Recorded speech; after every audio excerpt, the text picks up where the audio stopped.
Hi, sixth grade. I just wanted to come and show you guys what your lessons are going to look like today, this week for science.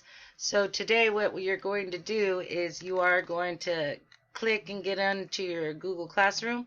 So I'm going to switch my screen here and show you exactly how to do that. So once you get to your Google Classroom, you'll see that your first page will be your stream page, and I want you to click to your classwork. Once you click to your classwork, you'll see week 4 pop up, and today's lesson is in this area right here. You'll see you have 3 different places that you can click. The first one is your assignment sheet for week 4, and then you have your materials, and then we have a lab for today for you. So I'm going to go ahead and click on your assignment sheet so you can see what that's going to look like.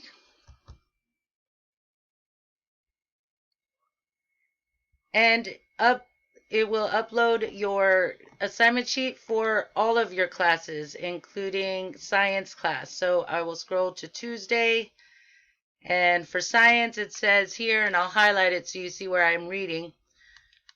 Students will investigate how gravity affects matter on other planets, and students will also complete summary questions of gravity's effect on matter on other planets. So after you get done with the lab, you'll have some questions afterwards that you'll be working on. So I'm going to go ahead and go back to my Google Classroom. And now I'll show you what's in the materials. So our materials that we have listed, and if you'll see under here, we have the digital lesson plan, and these are the directions specifically for science class.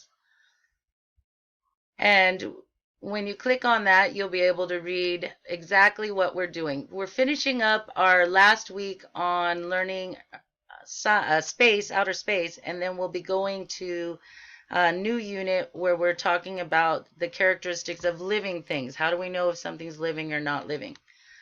So if you look right here, it says start here. So that should help you on what you're doing. Your first assignment is the exploration lab. And in order to do this assignment, you may need to review the slideshow that you did last week. And last week, in week 3, you were given a gravity slideshow that you can look at to review the topic of gravity and the things that we've already learned. Then you're going to work on your gravity lab. So let me go ahead and get right into that. The lab has a part A and a part B. And in the classroom where you're going to go find that lab, let me go ahead and go back to our classroom. And I'll scroll it so you can see it how you're going to see it. So remember, in the classroom, you would, sorry guys, my computer, you would click up here under the tab classwork. Week 4 would pop up, and then you can click on the lab here and follow the directions on the lab. So I'm going to go ahead and show you a video. Hi guys, so for your gravity lab part B, you have to measure how far you can jump on Earth. So I'm standing on the planet Earth. I went outside because I wanted a line that I could measure from. Here we go guys. Now I gotta measure it. It doesn't have to be exact. And you want to measure in centimeters, not inches. So I gotta find the right side of my ruler. There's 40, 58, 58 centimeters. Let's go inside. All right, let's talk about our gravity exploration lab. I'm just going to write the title here so you know what this little scratch sheet of paper is for. It's for our exploration lab notes. So we're going to talk about both parts of the lab. There's a part A and there's a part B.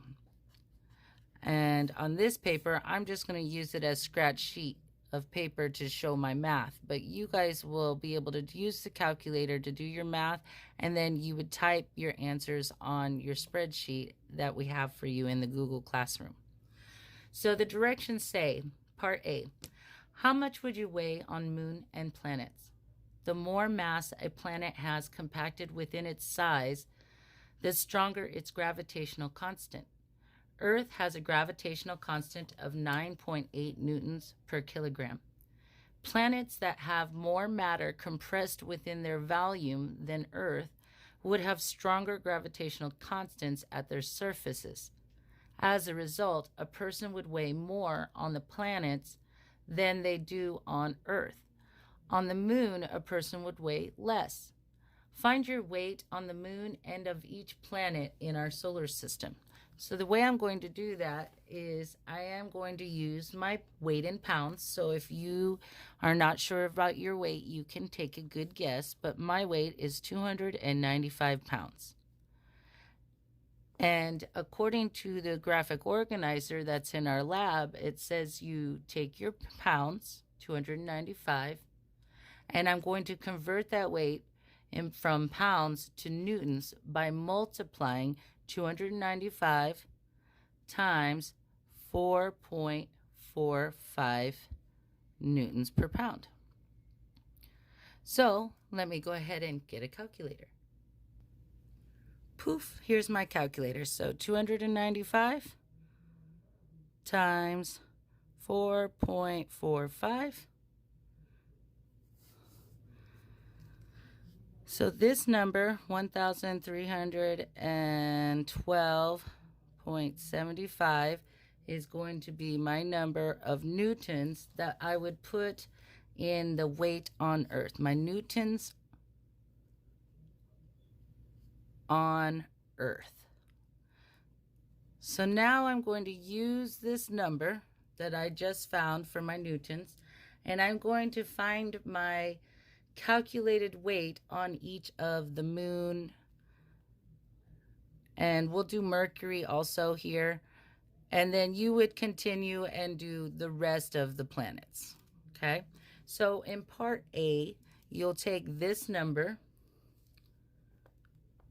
whatever your number is, and when you figure out how many newtons on Earth you are, you'll take your newtons on Earth, and you're going to multiply. For the moon, on the graphic organizer, it says 0.17. So let's do that for the moon. So I got my calculator. 1312.75. I'm going to multiply times 0.17. And my answer here would be 223, and we're going to go ahead and round it. So I'm going to go look at the neighbor. I only want 2 spots after the decimal point, so I'm going to look at my neighbor 7. That's bigger than 5, so I'm going to round up. Okay, so I'm going to go up. So that would be 1.7 instead of 1.6, because this neighbor 7 is higher than 5. So I'm going to put 1.7. So this is my first answer that I would write next to moon as far as what my newtons would be on the moon. And let's do this all over again so I can show you for Mercury. So for Mercury, I am going to take the newtons I have on Earth, and you will use your number. So 1312.75. I'm going to multiply, and the number that I'm going to use this time is 0.38 for Mercury's constant, 0.38. And that gives me this number, 498. And again, I look at my neighbor, and my neighbor is bigger than 5, so I'm going to round up. So this is the answer that I would put for Mercury and the newtons I have on Mercury. Now let's scroll down to part B and see what else we're going to be working on. For part B, how far could you jump on the moon and planets? Determine how far you can jump from standing start on Earth. To do this, place a piece of tape on the floor as a starting line. Jump as far as you can, keeping both feet together. Have your partner mark where your feet hit the ground, not where you end up, and measure the distance in centimeters and record in the table below. Do this 5 times, then find the average. Well, I am going to show you the video where you should have seen the video already of how I jumped, and I only jumped 1 time right now, but I did do 5 times. I only did 1 on video to save time. So once you did the jump, I was able to get an average. My average centimeters jumping on earth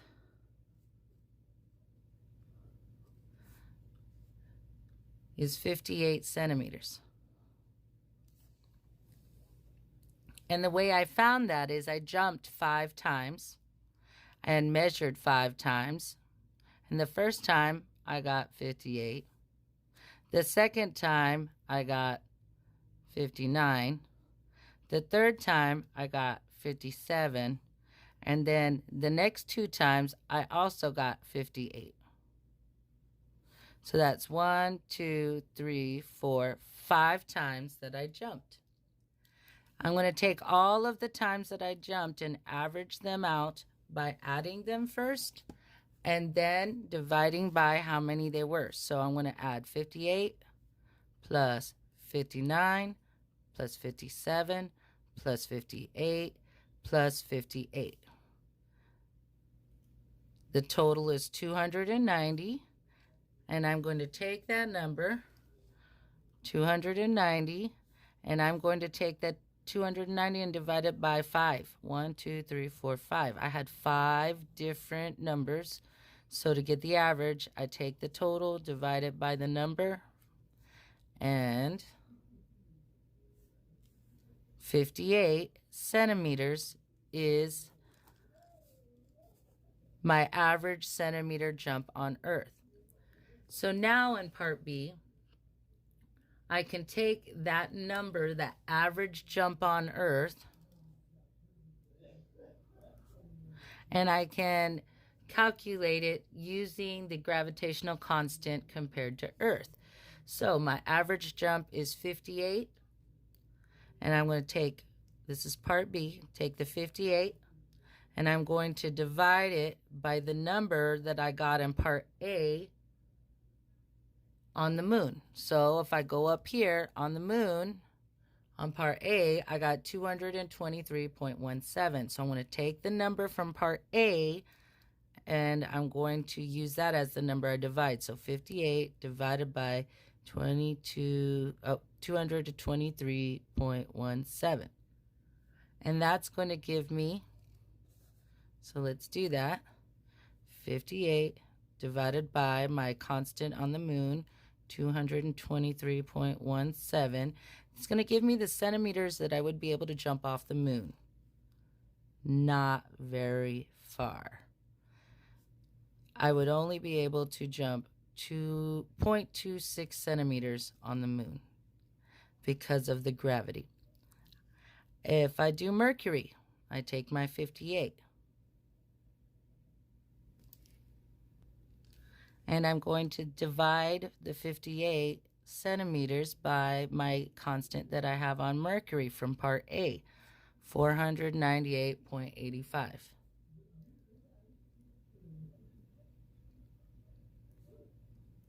And I get 58 divided by 498.85 equals 0.12 centimeters. So I can jump farther on the moon than I can on Mercury. But that's not very far at all. I would continue to complete the graphic organizer and do the math the same exact way, using my newtons that I started with on Earth and using the number that I solved for on part A for each planet to solve and answer the rest of part B. so that I can find my average centimeters that I can jump on each planet. Then after that, I'll answer my questions.